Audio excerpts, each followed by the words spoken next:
نحمده ونصلي على رسوله الكريم اما بعد فاعوذ بالله من الشيطان الرجيم بسم الله الرحمن الرحيم قال الله تبارك وتعالى في كلامه المجيد والفرقان الحميد قل لو نبئكم بخير من ذلكم للذين اتقوا عند ربهم جنات تجري من تحتها الانهار خالدين فيها وازواج مطهرة ورضوان من الله واللہ بصیر بالعباد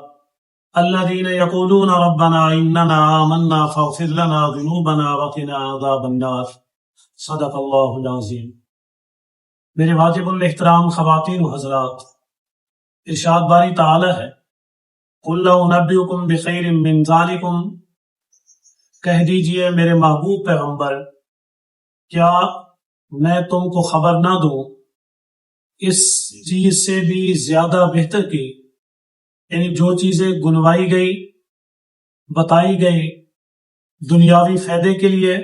سونا چاندی ہیرے جواہرات، بیٹے مال دولت، نشان زدہ گھوڑوں سے بھی بہتر ہو،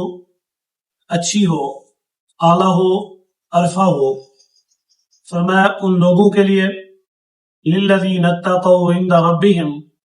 جو تقوی اختیار کرتے ہیں اپنے رب کے پاس، یعنی اپنے رب کے پاس وہ پرہیزگاری کرتے ہیں، اللہ کی یاد کے اندر غفلت نہیں کرتے، اللہ تعالیٰ کی بات کو، اللہ کے حکم کو سامنے رکھتے ہوئے وہ دنیا کے اندر رہ کر آخرت کو ترجیح دیتے ہیں، وہ دنیا کے اندر رہ کر اللہ کے حکم کو ترجیح دیتے ہیں، اللہ کی یاد کو زیادہ بہتر سمجھتے ہیں، اللہ تعالیٰ کے کسی بھی حکم کو ٹالنے کی جان بوجھ کر کوشش نہیں کرتے۔ فرمایا جنات تجری من تحتها الانہار، باغات ہیں ان کے لیے، بہتی ہوں گی ان کے نیچے نہریں،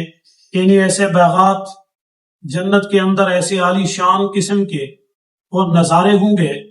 جہاں وہ انسان خوش ہوگا، جہاں اس کا دل لگے گا، جہاں اس کی چاہت ہوگی، من چاہی زندگی ہوگی۔ فرمایا کہ یہ کچھ وقت کے لیے، کچھ عرصے کے لیے،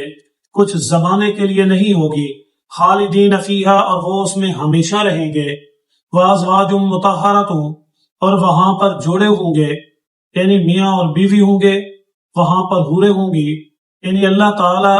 اس کی چاہت کی ہر چیز پیدا کریں گے، یہاں تک کہ اس کے ساتھ رہنے کے لیے، دل بہلانے کے لیے بیویاں بھی ہوں گی، اور وہ بیویاں اس دنیا کی بیویاں جیسی نہیں ہوں گی بلکہ پاکیزہ ہوں گی، ہر حال میں، ہر انداز میں، ہر کیفیت میں، خلقت میں، جنسیت میں وہ پاکیزہ ہوں گی، ان کو کوئی عیب نہیں ہوگا، ان سے کوئی بدبو نہیں ہوگی، ان کی زندگی کے اندر کسی قسم کی کوئی خرابی نہیں ہوگی۔ فرمایا ورضوان من اللہ، یہ سب کچھ ہونے کے بعد بھی اللہ کی رضاعت ان کے پاس ہوگی، اللہ تعالیٰ کی چاہت ان کے پاس ہوگی، اللہ تعالیٰ کی خوشنودی کا سرٹیفکیٹ ہوگا، یہ سند بھی ان لوگوں کو اللہ تعالیٰ کی طرف سے عطا ہوگی کہ یہ اللہ کے پسندیدہ، اللہ کے برگزیدہ لوگ۔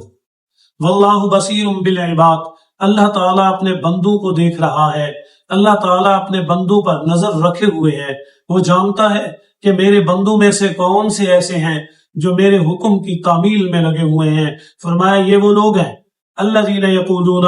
جو کہتے ہیں ربنا، اے ہمارے رب، اننا آمنا، بے شک ہم ایمان لے آئے،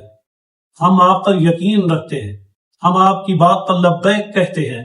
ہم ہر ممکن کوشش کرتے ہیں آپ کے حکم کی تعمیل کریں، آپ کے حکم کو بجا لائیں، آپ کے احکام پر عمل کریں۔ فاغفر لنا، بس اگر ان میں سے کوئی کمی ہو جائے بحیثیت انسان کے، ان کی تعمیل کے اندر مکمل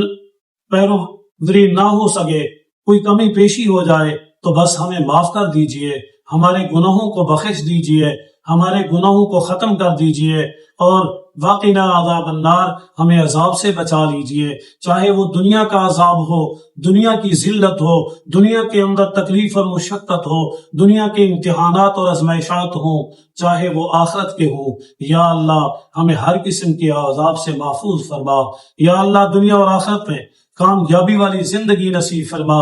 ذلت اور تکلیف والی مصیبتوں سے محفوظ فرما۔